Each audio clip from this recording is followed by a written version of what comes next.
to talk a little bit about the energy of the full moon and kind of the shifts and transformations we're going to be going through with the moon being in Sagittarius and the sun being in Gemini, and kind of how those two energies intersect through the lens of tarot, because I have a very basic understanding of astrology. I appreciate astrology deeply.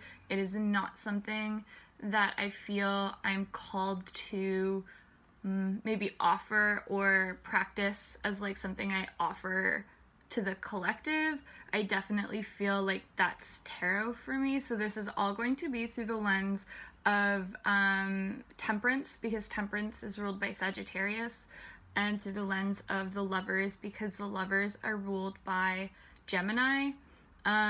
So we have like this concept of the sun being in Gemini and the moon being in Sagittarius, or I'll interchangeably refer to it over the next couple minutes as like the sun being in the lovers and the moon being in the alchemist. I'm looking down because I'm like looking at the cards because I'm so nervous I cannot remember the names of them.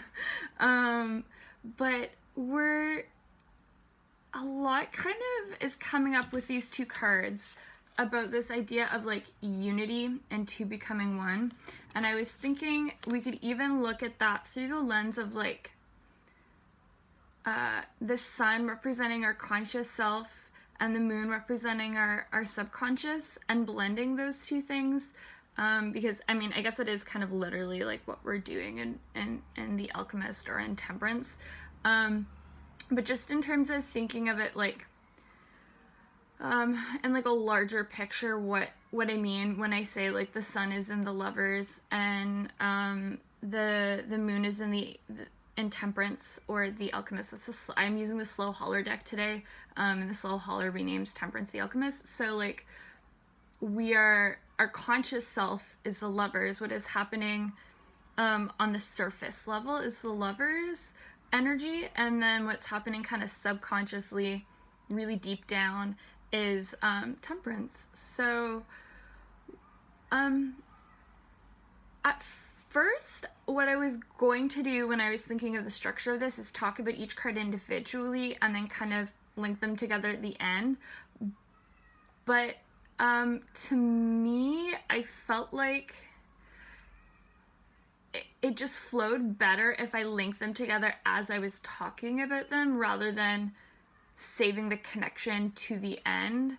And even now as I'm talking about this, I talk a lot about making connections like in my notes that I've got over here, and I'm just kind of having a bit of a like, oh yeah, I'm like making connections, and I'm talking about making connections, and I'm making connections anyways.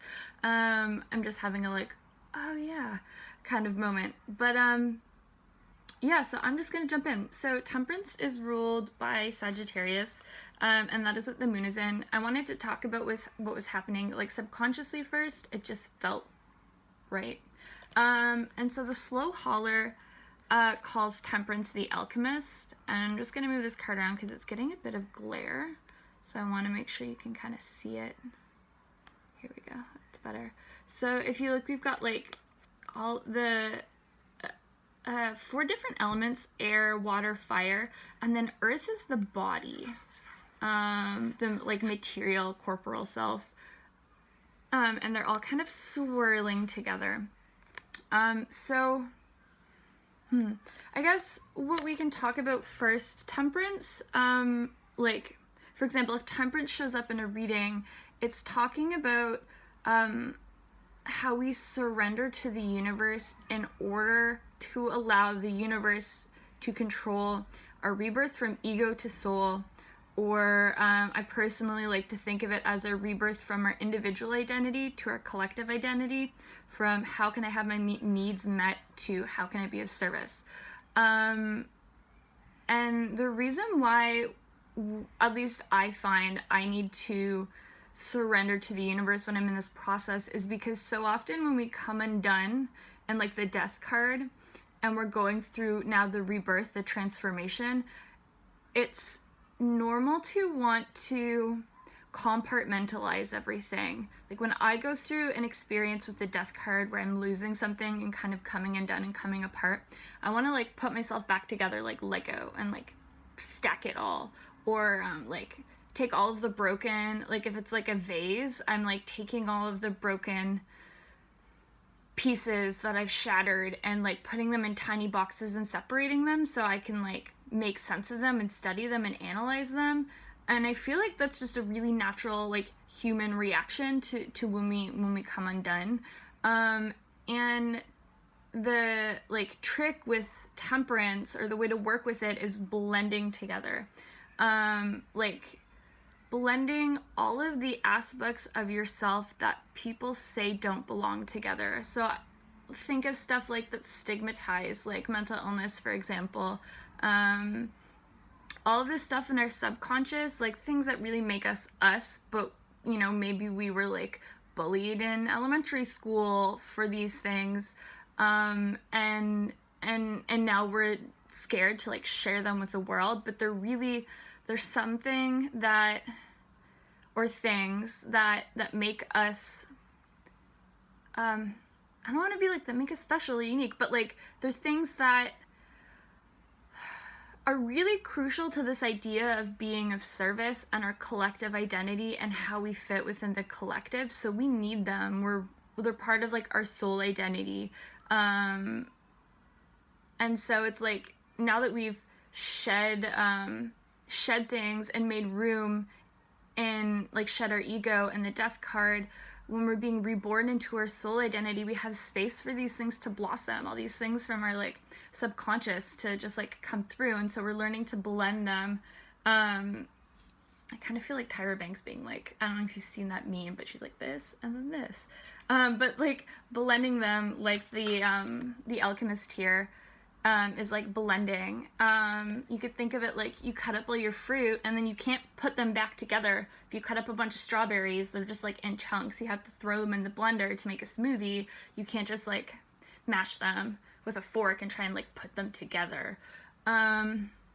So, and then Mother Peace, kind of guidebook, well, not the actual guidebook, the like second book that's a bit longer than the guidebook that comes with the deck. They talk about temperance through the lens of like shamanic initiation, and a union of opposites, things that we feel don't belong together, these things that we want to compartmentalize and separate, within and without.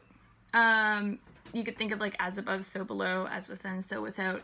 And I feel like that really ties to our like interconnectedness on a community level, our interconnectedness with each other, which I'm going to talk about a little bit more in the Lovers, so I'm not going to go too far deep into it right now. But I feel like something that kind of, when we talk about this like union happening, it's like, and like the urge to really reconcile opposites. Something that came through was like confronting interpersonal problems with love, and very specifically, it made me think about when we talked when in the Mother Peace book, when they talked about a blessed union of opposites within and without. It made me think of Adrienne Marie Brown's article on Kanye West and how we can't afford to cancel each other anymore. And I've seen also like a lot of stuff over the past couple weeks about when to call someone in and when to call someone out. And like, it just, to me, I'm like, oh yeah, that's like the urge to reconcile opposites. Like, you know, like as someone who's trans, like specifically non-binary, I get it. Like on one hand, I get the anger and the, you know, if someone does something transphobic, not so much like Jordan Peterson shit, but like, you know, when, someone misgenders me, which happens like every day, it's less so like, I'm not like, every time someone misgenders me, I'm not like making an example of them and like publicly shaming them on my Instagram stories. I'm just being like, oh hey, like my pronouns that I use are they and them. I'm just not sure if you were, if you knew, and if you don't know, now you know, and it's not a big deal. Like, I'm not, I'm working towards, like, reconciliation rather than, in interpersonal problems, not so much, like, on a larger scale, like someone, like, doing harm, like Jordan Peterson. But yeah, so I mean, I didn't want to, like, go on this huge long thing about whether or not when to, like, call someone in and when to call someone out. But yeah, that's just kind of something that came through, and I feel like is really pertinent to social things we're talking about right now, and how that relates to temperance. On a really practical level, something that I feel like we could work on, or that I'm committing to working on, that's related to temperance is, like, working with my channel and, like, cleansing and strengthening my channel so it's this sturdy vessel and can hold whatever the intense energy that's happening when we're doing all this blending in temperance. That's all this, like, whatever, especially if you're thinking about temperance through the lens of shamanic initiation, like, the whatever energy is, like, coming through us, that was previously too much for us to hold, for a channel to be a vessel for, we were working through cards 1 to 13 of the major arcana. Now we're able to hold it, and so we need, like, it could be like cleansing our channel, strengthening our channel, whatever that looks like for you. For me, that's, like, something I've committed to this week is doing yoga every morning, because I know, personally, I'm not saying go do yoga, and I really hate people that are like, oh my god, have you tried yoga?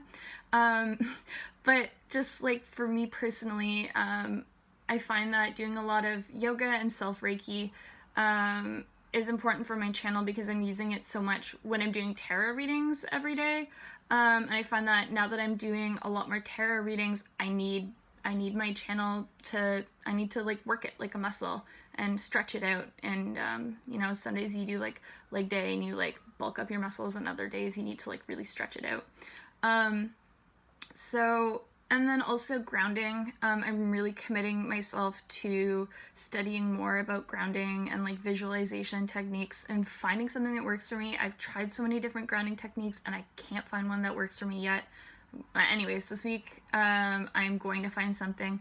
So I can, like, there's a symbolism in, temperance, in the Smith Rider-Waite of an angel with one foot on the ground and one foot in the water, and they're kind of, like, they're not flying in the air, they're grounding themselves, and, like, they're anchored on earth. So, that's kind of where I got the idea of, like, oh yeah, I really need to work on grounding, and, like, taking all my, like, angelic channeling energy and like, grounding it so I can master the threshold of the immaterial and the material world, of being a channel, of taking something immaterial and translating it to something tangible and material.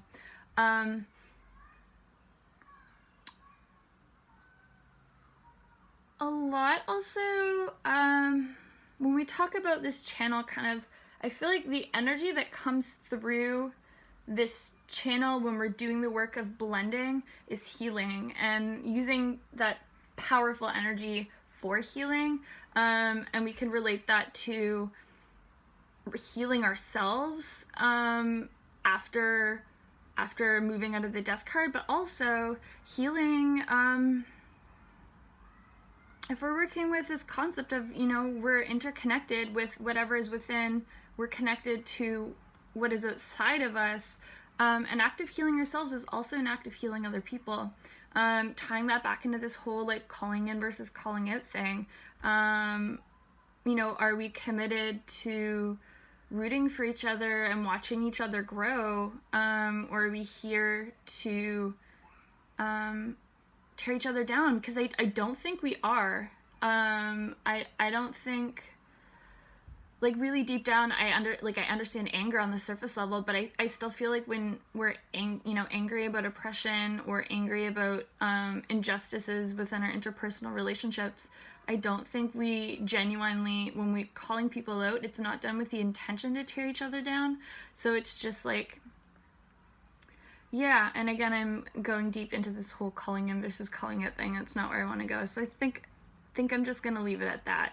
But I wanted to make that connection of, you know, this concept of interconnectedness and how healing ourselves can also be an act of healing other people, and how healing others can also be an act of healing ourselves. So something that I've found can kind of come up with temperance is like, so when we're working with like the Hanged Man, the death card in temperance, we're going through this life cycle, or like death and rebirth cycle. I'll probably refer to them interchangeably, so if I ever say either of those, that's what I'm talking about. And we have breakthroughs that are happening not because they were an end goal, they were just part of the process of our life cycle. And they come because we take a new approach at something, because we've done all this blending and compartmentalizing and can kind of see something a little bit differently. And I feel like this really relates to this concept of Sagittarius being a very like spiritual, not necessarily religious, but like spiritually like inclined energy. Yeah. Okay. And then we also, something that I noted in temperance that I wanted to talk about in terms of how it intersects with the lovers is, I'm not sure if you can see on the card here, but in the slow holler we have 2 cups. Kind of the same as, instead of in the mother piece in, what's it called? The Smith Rider-Waite, we have 2 cups kind of pouring into each other. And the Alchemist, it's, in the slow holler, it's 2 cups and they're pouring, and then the 2 liquids are blending together. But I felt like those 2 cups, what they were doing was communicating with each other. And I feel like that really relates it well to Gemini and the lovers and what's happening on a conscious level, through the lens of like heart-centered, non-violent communication, because we've done the work of healing.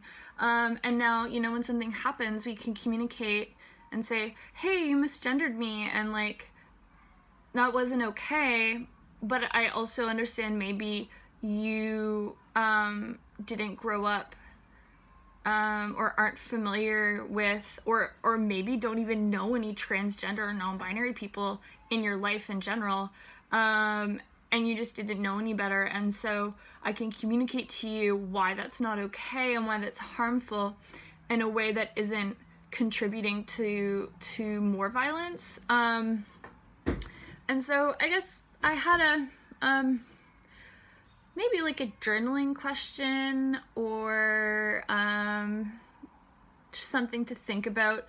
But tying this back into what I was talking about strengthening our channel, and having kind of like, what does your channel need to feel strengthened and supported enough to do emotional labor? Or what combinations of resources do you need to feel supported so you can be of service? If our rebirth from our individual identity to our collective identity, from ego to soul, is part of us figuring out, having that breakthrough and figuring out how we can be of service, what resources, and specifically which combination of resources, like decentralized, resources we're not focusing on, like only relying on one thing, which we will talk about more in the lovers through the lens of interdependence and decentralization. But what combination of resources do you need so you feel supported enough that you can be of service, that you can be a channel? And with that, I'm going to move on to the lovers. So the lovers is ruled by Gemini.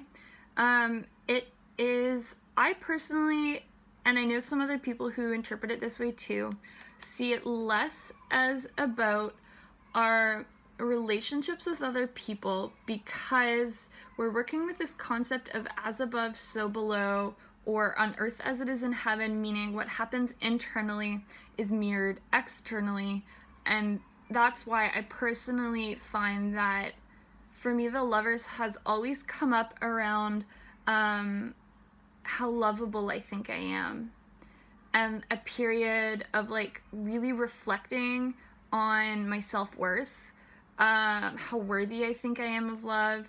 A lot of vulnerability comes up with the Lovers, this being our conscious self.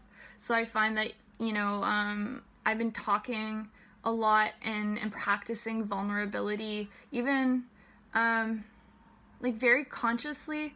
Like when I posted on Instagram the other day being like, I'm lonely and I don't have any friends right now, all my friends moved away, like I'm so lonely. That was a very conscious act of vulnerability. Like I had been feeling it subconsciously for a while, and then yesterday I finally was like, yeah, I need to talk about this, because like with other people, because just put it out there, and bring it up to the surface. So and that's interesting too, because even just my analogy there brings me to like the Lovers ask us how worthy we think we are of love, like what is how much self-worth we have, and communicating that, how we communicate our worth, and that being like the literal example of me posting on Instagram yesterday being like, I am so fucking lonely. And so the Lovers can also, like, I find it kind of funny because a lot of people interpret the Lovers as like you're going to meet like a new lover, whereas for me sometimes, and sometimes for clients, it can come up around like we're releasing what no longer serves us because we understand our worth, and sometimes that means walking away from relationships, and not necessarily like breaking up with your boyfriend, but like walking away from friendships that are holding you back, and like, people that are harmful towards like friends. I mean, and maybe I'm like talking mostly from personal experience here, but like I had so many friends who, especially growing up like as a kid and like even a teenager, like most of my friends were really either harmful or like outright abusive, and so yeah, it can be like releasing what no longer serves us through the lens of like actual like relationships, but also like releasing what no longer serves us.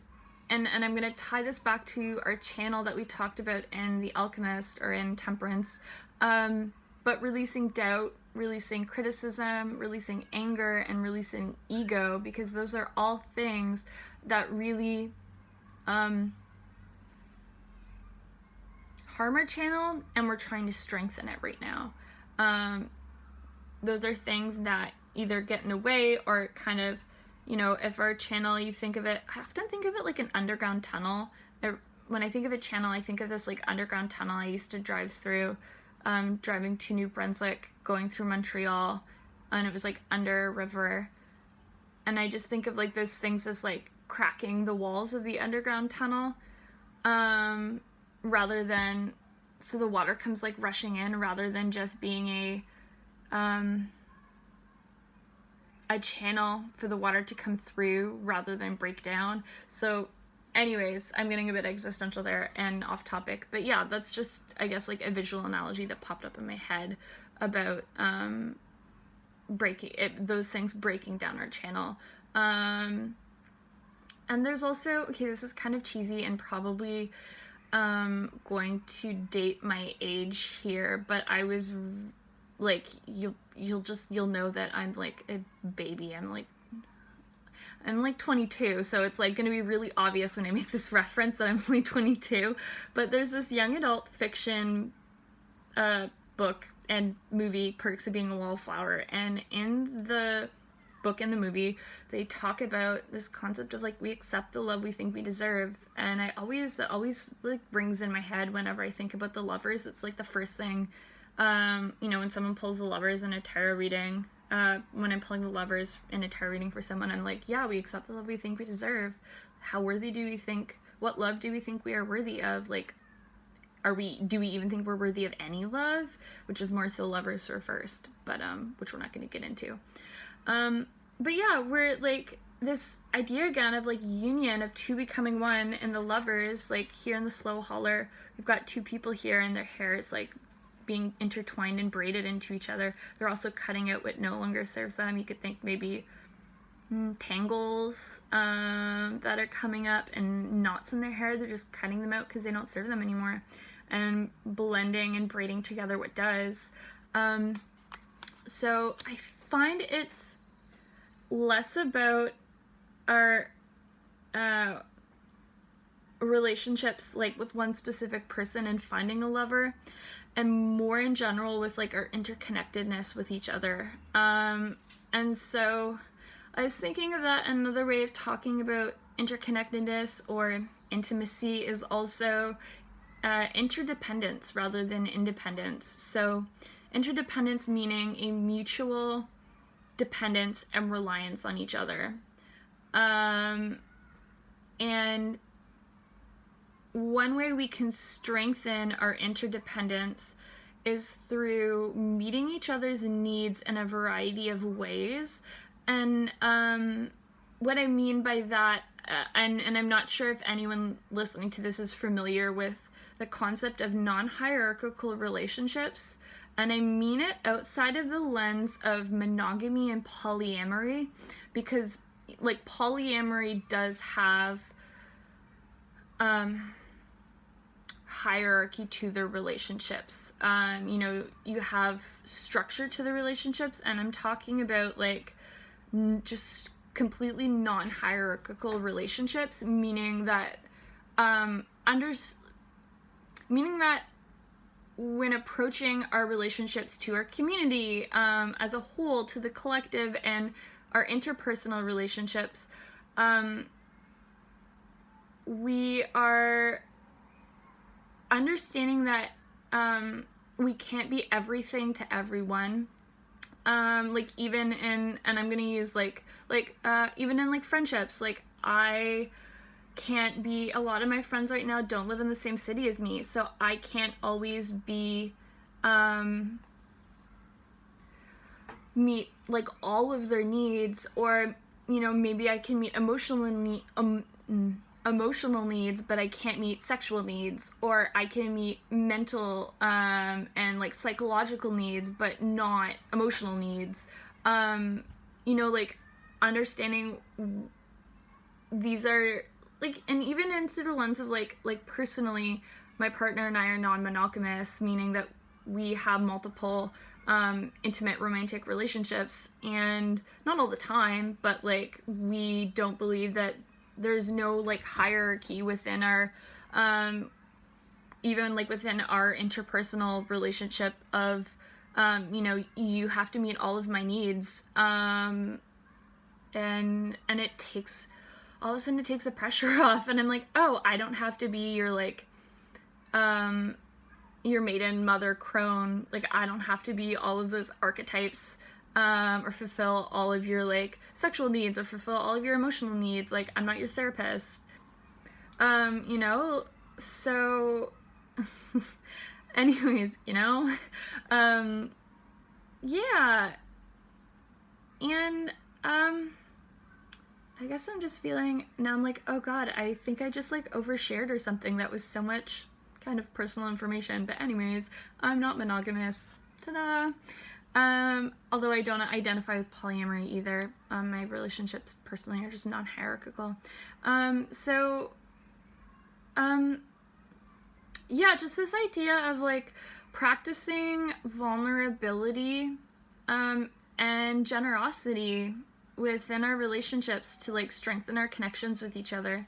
And another kind of more esoteric way of like referring, or just like saying that, is seeing the divinity in others and how that connects with the divinity in ourselves, rather than competing against each other, and feeling this need to compete, and seeing ourselves as divine, and seeing those that surround us as divine. And I wanted to end off with, I guess, an affirmation. It's not really written as an affirmation, or like as it was originally intended, but it's just like a note from Alejandro Jodorowsky's writing in his tarot book on the Lover's card, and I thought it would be really poignant to kind of end off on. So yeah, you could work with it as an affirmation however you want. I love things and beings as they are, with their infinite possibilities of development. I am ready to take part in their blossoming, but also to accept that they remain as they are. And I just felt that that really summed up everything we talked about with reconciling opposites, calling in versus calling out, interdependence in our relationships, how important our connections to each other within and without, within the individual towards the collective, and within our interpersonal relationships, like how important these connections are to our survival, to the evolution, and survival of the humans, and our ecosystem. You could even think of the collective as like not just our interpersonal relationships with people, but like our relationship to the land that we're on. So yeah, I think that's all I have to say. This ended up being so much longer than I thought it was going to be. I didn't really think that this was going to be a whole half an hour. So we'll see how this goes next full moon, not new moon, next full moon. But